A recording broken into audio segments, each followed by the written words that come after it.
নমস্কার, জয়শ্রী গণেশ আপনাদের প্রত্যেককে জানাই স্বাগতম। আজকে আলোচনা করব নক্ষত্র মঘাকে নিয়ে এবং আপনারা জানেন যে প্রত্যেকটি নক্ষত্রের জাতক জাতিকাদের নিয়ে আমরা আলোচনা করছি এবং যে কোয়ালিটি বা গুণগুলো বা দোষগুলো তাদের সংশোধনযোগ্য, আজকে সেই দোষ বা ত্রুটি বা সেই বিষয়বস্তুগুলো নিয়ে আমরা চর্চা করব। মঘা নক্ষত্রের জাতক জাতিকারা যাদের গণ হচ্ছে দেবাড়ী গণ বা রাক্ষস গণ এবং এনাদের রাশি হচ্ছে সিংহ। সিংহ রাশির মঘা নক্ষত্র।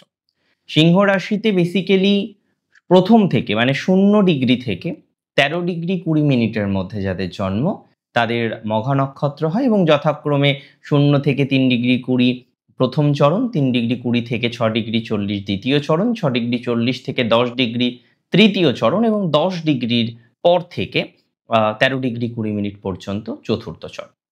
মঘা নক্ষত্রের অধিপতি গ্রহ রুলিং প্ল্যানেট হচ্ছে শ্যাডো প্ল্যানেট কেতু।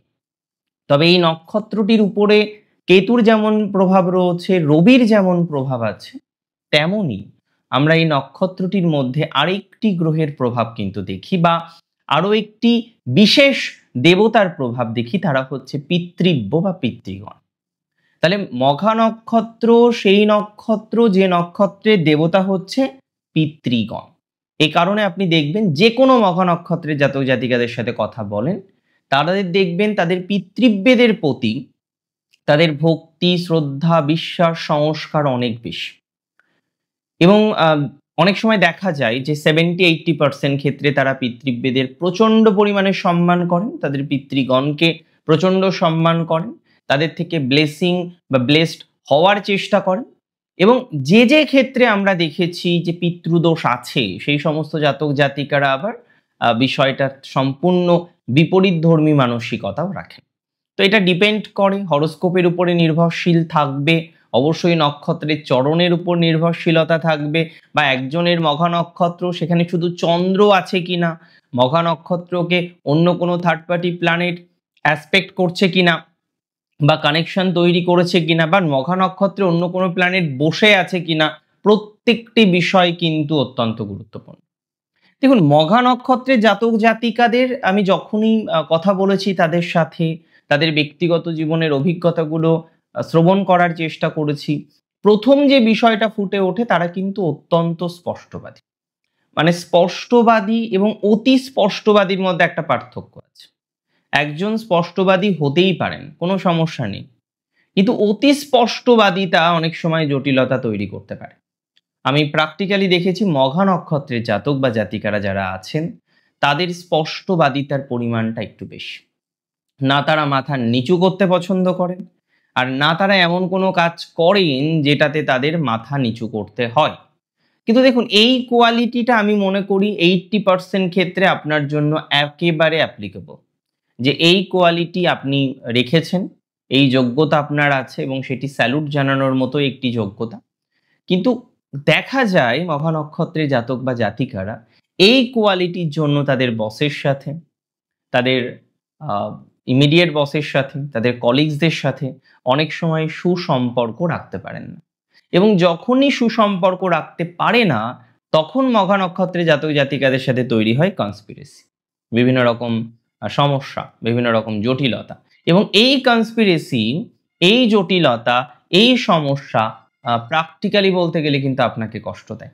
এই জটিলতা, এই সমস্যা প্র্যাকটিক্যালি বলতে গেলে কিন্তু আপনাকে যন্ত্রণা দেয়। তাহলে একটা বিষয় অত্যন্ত গুরুত্বপূর্ণ, যে মঘা নক্ষত্রের জাতক জাতিকাদের তাদের এই কোয়ালিটি বা এই গুণাবলী থাকার কারণে তাদেরকে অনেক আহ, ঝড়ঝাপটাও কিন্তু সহ্য করতে হতে পারে। তাহলে আমি বলবো না আপনাকে আপনি আপনি স্পষ্টবাদী হবেন না, বিকজ আমি নিজেও স্পষ্টবাদী। বাট আমি একটা কথা এখানে আপনাকে বলার চেষ্টা করব, যে পরিস্থিতিকে রিয়েলাইজ করুন। আপনি অফিসে আছেন না কোথায় আছেন, বন্ধুদের মাঝে আছেন, কোথায় আছেন এটাকে আইডেন্টিফাই করার চেষ্টা করুন এবং তারপরে আমার মনে হয় একটা সঠিক সিদ্ধান্ত নেওয়ার চেষ্টা করুন। দেখুন, অনেক সময় এটাও আমরা দেখেছি যে মঘা নক্ষত্রে জাতক জাতিকারা ওভার কনফিডেন্ট, কনফিডেন্সটা তাদের বেশি। আজকে আপনি বুঝতে পারছেন একজন ব্যক্তিবর্গ আপনার সাথে শত্রুতা করার চেষ্টা করছে, অফিসে বা আপনার কর্মস্থলে মাঝে মাঝেই আপনাকে একটু কনস্পিরেসিতে ফেলার চেষ্টা করছে। আপনি সেটা জানেন, আপনি সেটা বোঝেন। বাট এত কিছু জানার পরেও, এত কিছু বোঝার পরেও you are not doing anything. আপনি তার বিরুদ্ধে কোনো আচরণ করছেন না। কোথাও যেন গিয়ে তাকে সুযোগ দিচ্ছেন, বা বিষয়টা এরকম যে ঠিক আছে আমি জানি, যা করবি কর। এই জায়গাটা কিন্তু মঘার অনেক ক্ষেত্রে ভুলের অন্যতম কারণ। বহু মঘা নক্ষত্রের জাতক জাতিকাদের আমি দেখেছি, কথা বলার সৌভাগ্য অর্জন করেছি, যারা অতিরিক্ত কনফিডেন্ট। আর অতিরিক্ত কনফিডেন্ট হওয়ার কারণেই তাদের জীবনচক্রে বেশি প্রবলেম। তাহলে এখানে কি করতে হবে, কি করা যায় বলুন তো? যে অতি কনফিডেন্ট বলেই কি সমস্যাটা বেশি, সমাধান কি মোটেই করা যাবে না, এরকম একটা ব্যাপার? দেখুন, অতি কনফিডেন্ট বলে সমস্যা তো আছেই। অতিরিক্ত কনফিডেন্স ভালো নয়। আর আপনার অন্ততপক্ষে শত্রুর বিরুদ্ধে অতিরিক্ত কনফিডেন্স রাখার কোনো রকম প্রয়োজনীয়তা নেই। এটা মাথায় রাখতে হবে। এটা রিয়েলাইজ করতে হবে। এবং আমি খুব দায়িত্ব নিয়ে বলতে চাই মঘা নক্ষত্রের ক্ষেত্রে, যে দেখুন, স্পষ্টবাদী ঠিক আছে। কিছু, কিছু ক্ষেত্রে মেনে নেওয়া যায়। বাট এই যে শত্রুর বিরুদ্ধে অতি কনফিডেন্স, এটা আপনার জন্য কিন্তু হানিকারক। ইনহেরিটেন্স রিলেটেড ঝামেলা মঘার জীবনে কোনো না কোনো সময় আসে। এবং কিছু, কিছু জিনিস যেমন মানুষের জীবনে ধ্রুব হয়, যে হবেই, মঘার ক্ষেত্রে কিন্তু এই ইনহেরিটেন্সের ব্যাপারটা অনেকটা ধ্রুব। কোনো না কোনোভাবে মঘা নক্ষত্রের জাতক বা জাতিকাদের জীবনে এই ইনহেরিটেন্স রিলেটেড ম্যাটার থেকে কোনো না কোনো জটিলতা আসবেই। এবং অনেক ক্ষেত্রে দেখা যায় যে তার প্রাপ্তি নিয়ে সমস্যা তৈরি হয়ে গেল, ভাগ বটোয়ারাকে কেন্দ্র করে সমস্যা তৈরি হয়ে গেল, বা একটা অবিশ্বাস্য বিষয় রিয়েলাইজ করলেন ভাগ বটোয়ারাকে কেন্দ্র করে। এটা মঘা নক্ষত্রে জাতক জাতিকাদের জীবনচক্রে অনেক সময় ঘটে। অনেক সময় এই ইনহেরিটেন্স রিলেটেড ম্যাটারে আপনারা সিরিয়াস থাকেন না, পরবর্তীকালে গিয়ে দেখা যায় সেখান থেকেই যত রকমের ক্রন্দল বা সমস্যা আসা সম্ভব, তত রকমের ক্রন্দল বা সমস্যা এসেছে। So it is a very very very important topic. It is a very important matter that you have to understand. এই বিষয়টাকে রিয়েলাইজ করতে হবে আপনাকে, যে না, ইনহেরিটেন্স আছে, ঠিক আছে। প্রথম থেকে একটা সিদ্ধান্তে আসা উচিত যে না, ঠিক আছে, পরে হবে। আপনার অসুবিধা না হলেও আপনার সন্তানদের অসুবিধা হতে পারে, অন্য কারোর অসুবিধা হতে পারে। তার মানে প্রথম থেকে সেটেলড থাকার চেষ্টা করতে হবে। এবং মঘা নক্ষত্রের দেখুন, টপে থাকার চেষ্টাটা মাত্রা অতিরিক্ত, যে না আমি আগে থাকব, আমি অফিসের মধ্যে সবার থেকে বেশি অগ্রগণ্য ভূমিকা গ্রহণ করব। এবং মঘা করেও। কাজের ক্ষেত্রে মঘার কাজের ত্রুটি খোঁজাটা খুব মুশকিল, বা ইউজুয়ালি অনেক ক্ষেত্রে দেখা যায় ত্রুটি খুঁজে পাওয়া যায় না। সেই ক্যাপাসিটি তাদের মধ্যে আছে, টু বি ভেরি অনেস্ট, সেই ক্যাপাসিটি তাদের মধ্যে আমরা খুঁজে পাই। কিন্তু প্রবলেমটা তো সেটা নয়। প্রবলেম হচ্ছে এত কিছুর পরেও কোথাও যেন গিয়ে মঘা তার পূর্ণাঙ্গ সম্মান পেতে গিয়ে বাধাপ্রাপ্ত হয়। এবং সবথেকে খারাপ লাগে যে যাদেরকে মঘা একটা সময়ে অনেকটা সাপোর্ট করতেন, অনেকটা সাপোর্ট করে চলেছেন, একটা সময় খুব সাপোর্ট করেছেন, খুব সাপোর্ট নিয়ে চলেছেন, তাদের থেকেই যেন জটিলতাগুলো আসে। এটা মঘাকে আমি তো দেখেছি প্রায়শই সহ্য করতে হয়।